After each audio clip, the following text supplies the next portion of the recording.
Well, that was a pretty awful night. Started out great. Had a couple of whiskeys, stayed up till about 10. Went to bed, it was like 51 degrees. It was nice. Much warmer than up north. And yeah, I turned in. Everything was fine till about 1 o'clock in the morning. Then it started raining. I was like, oh, this is nice. This is nice. You know, pitter patter. I'm going to sleep really well now.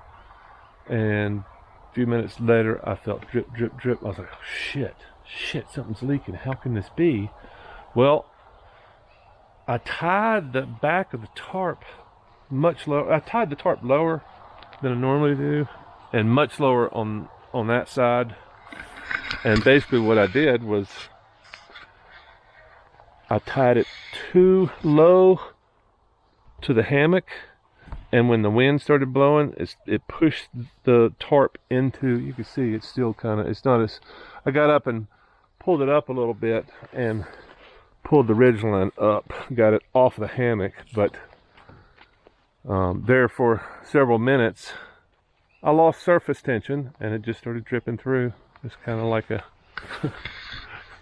like cotton. It was not holding the rain off, but yeah, so the result was a wet sleeping bag, a little bit of water inside, and I think I got my, yeah, I got, well, yeah, a little bit of water on the underquilt, which is kind of scary, because you know, sleeping bag and underquilt, that's what I'm using to stave off hypothermia. It's 40 degrees now, so obviously it went down a good bit cooler. It's probably 6 now. I haven't even looked.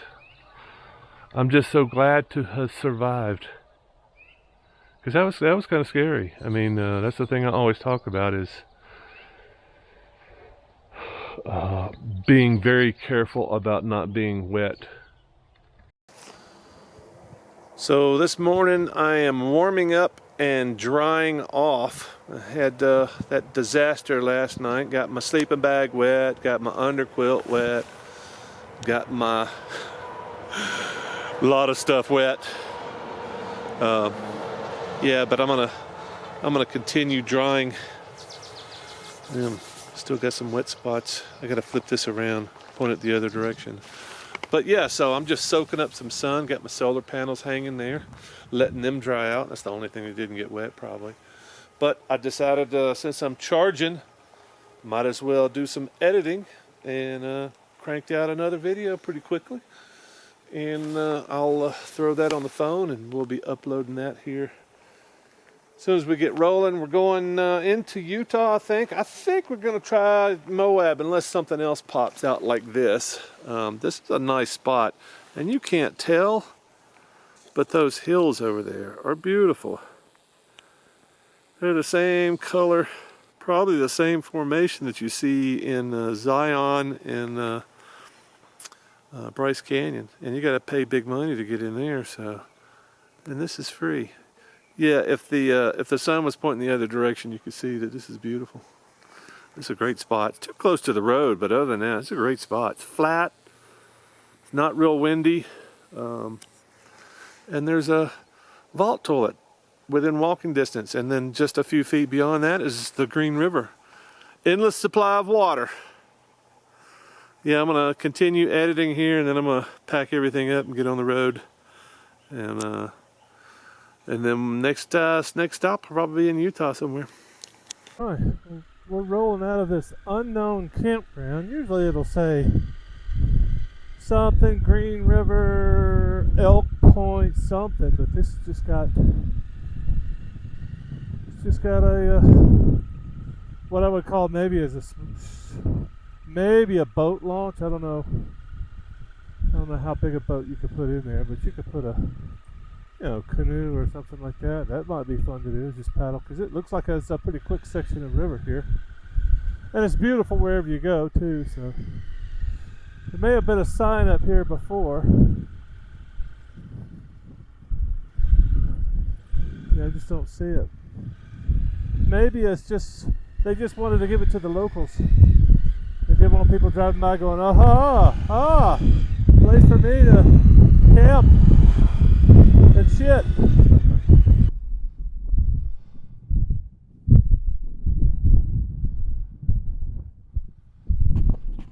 So damn windy out here. Probably have to close my helmet so you can actually hear what the hell I'm saying. I saw a road that said Skull Point Road, and I was like, wow, that goes up into the. I wonder if maybe there's a skull over here on one of these rocks, but looks like a coal mine, and that kind of threw me because I just passed through the town of Kimmerer, and then I passed through Diamondville, so I thought, okay, maybe it's a diamond mine, but it's probably just coal mining. But I had to stop and layer up, so I figured I'd find something interesting. Looks like somebody's been getting around that gate there. Yeah, it's cold and windy, and at least it's not raining. We got rid of one of those things, so going south so far has been a good thing. Let's hope the weather continues to improve. I'm looking at Utah around Salt Lake, and 80s and low 50s at night. I was like, hell, that sounds really good. Mid 80s, hell yeah, let's go to Utah, baby.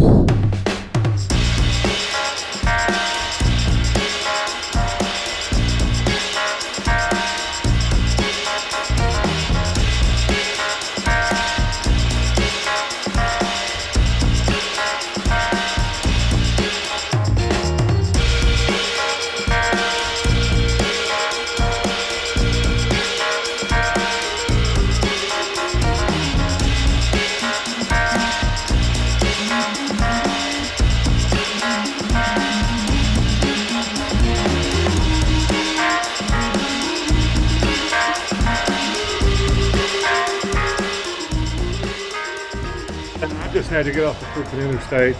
There wasn't really there wasn't much choice to get. I mean, the highway I was on ended, so I had to get on the interstate. And then I was going to try to do a truck stop, and then it said Love's was exit whatever, and then it turned into Utah. So I guess the truck stop scam. It's in another state about 50 miles away, I guess. Hell, I don't know. But it's a cool spot to get out of the sun and get off the interstate. Now we get back on it because there's nowhere else to go.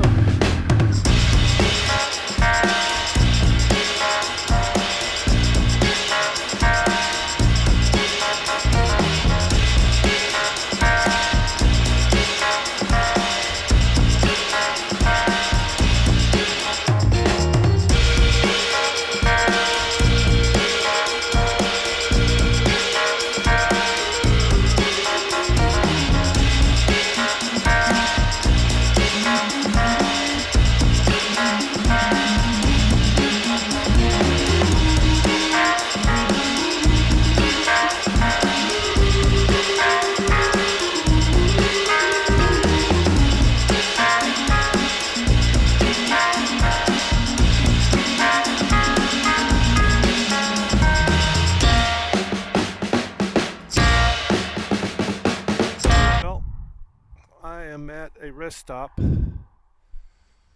in the Uinta National Forest in the basin, I think, and I'm so happy to see this, even if I can't get my bike back there. But I'm going to try to get my bike back past those rocks right there. It's tricky and tight, but if anybody can do it, if anybody's stupid enough to try it, it's me. So if I just get the bike back behind the building, that's like that's all I'm trying to do. Not trying to get up the hill, although that would be cool too. But that's tight. Yeah, I don't think I'm gonna be able to do it. Well, you know, if I took the boxes off.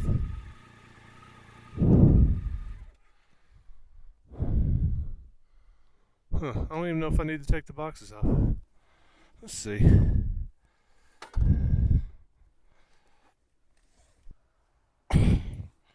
it's so tight. Even without the boxes, it's tight. It's so tight I can't even get past them. This is crazy. I may just leave the sucker here, man. You know? Dude, if this was any other bike, it would not be a big deal. So, problem comes right here. I gotta make this turn. Hell, then I gotta get the damn bike out. Now I can get it out. I can get it in, I can get it out. It's just super, super wide. That is the problem. So let's take the cases off and let's just see.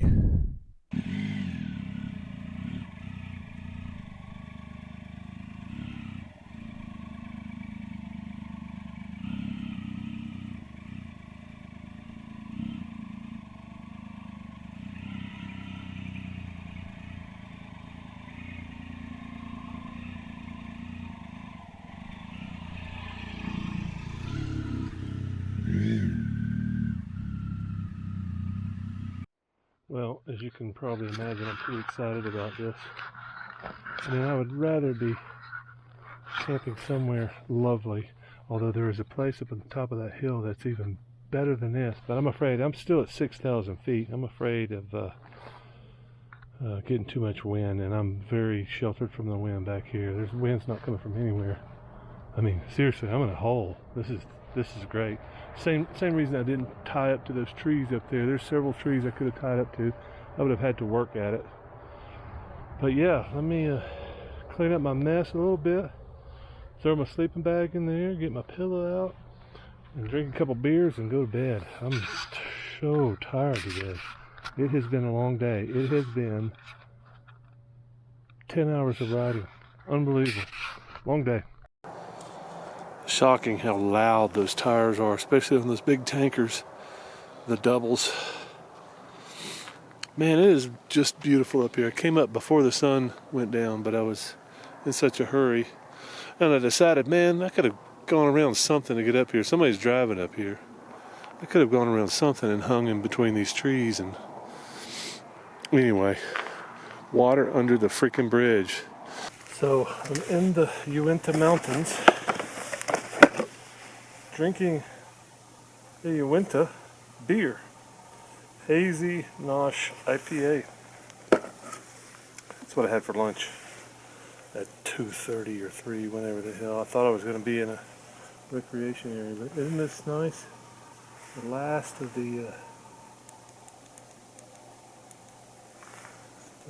the remaining sunlight.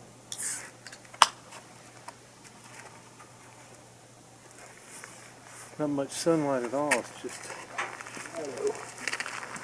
But I'm glad to be parked, man. I like riding, but sometimes this is just too long of a day. I mean, I left Ogden, Utah. Was headed south. I was like, I gotta move towards Moab. And then I started thinking, wait a minute. Moab's a long way from here. And then I stopped and got gas and replacement supplies for water and water filtration in here.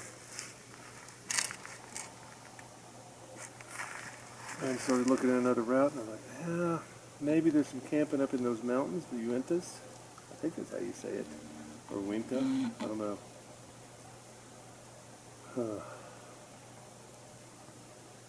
Yeah, it's been a long day.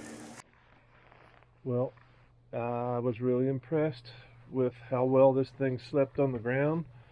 I mean, I would say I was just as comfortable on the ground as I was swinging, maybe even more, because my big fat ass kind of puts a lot of stress on the center, and I was kind of like being on the mattress at home. But yeah, the setup was easier than I thought. It's almost the same time and effort put into strapping it to trees. But the good news is, with a motorcycle, you only have to have one hiking stick, and yeah, I was really impressed. I slept very well. Of course, I'm still on the ground. I hate being on the ground. Well, the main thing is I hate getting up in the morning. That's probably the worst part, is getting up, because I got to get on my knees. I can't just pop up like a little youngster off your butt, and so I got to roll out on my knees like a like a pig wallowing in mud. But I'm gonna break down here in a minute, and we'll start rolling out. I may just wait till the sun comes up because it's cold, and I don't want to ride out. And I don't know, it's 40 something. It's not that cold, but it's gonna be probably cold rolling down that hill. I think we're at 6,500 feet, something like that.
Well, that was interesting evening, morning, all the above.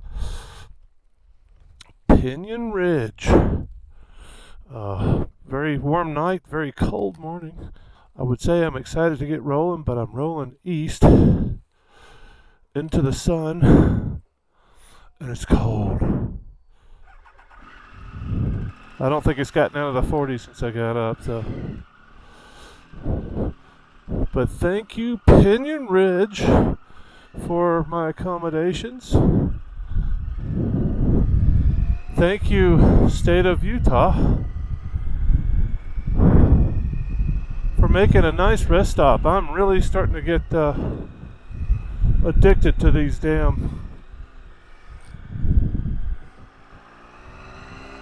these rest stops. I really am. I love them so much.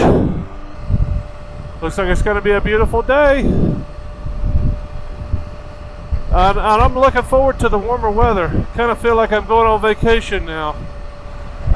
I'm a snowbird going to Moab or somewhere in between. It's awesome.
First truck stop shower, courtesy of my friend Brian. Thanks so much, Brian. Yeah, nothing special. Ryan sent me pictures of his truck stop appearances with a 6-pack, and he's just sitting in there chilling. I can totally get that.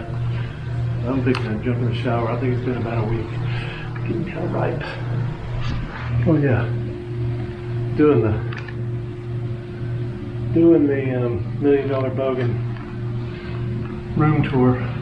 Yeah, like I said, nothing special, but it's a hot shower with, oh yeah, towels. Is there a mint? What the hell is that?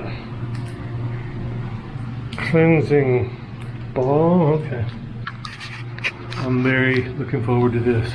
Wow. I feel almost brand new. This shade, I should have brought the shading kit in here, but this is cool.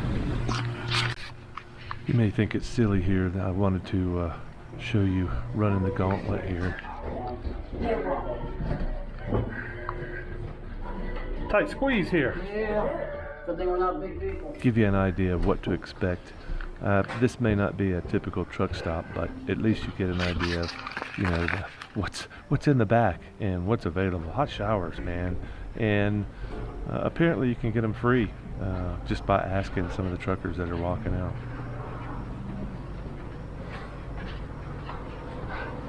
Thank you. And as I walked out in the parking lot, I noticed, I guess it was a Greyhound bus that had stopped here for a rest stop. And I would say there's probably only 2 normal people on the bus, and everybody else was a bit of a freak. And I wound up almost getting into a fight with one of them because he came up and I just asked him, you know, where you guys were going. And he just came unglued, so he almost got stabbed. So if you like this video, if you enjoyed it, please consider throwing me a 5-spot. Help me with gasoline. It's almost $6 a gallon. It sure would help me out. And if you can't help out, no problem. Just keep watching the videos, and I'll see you on the next one.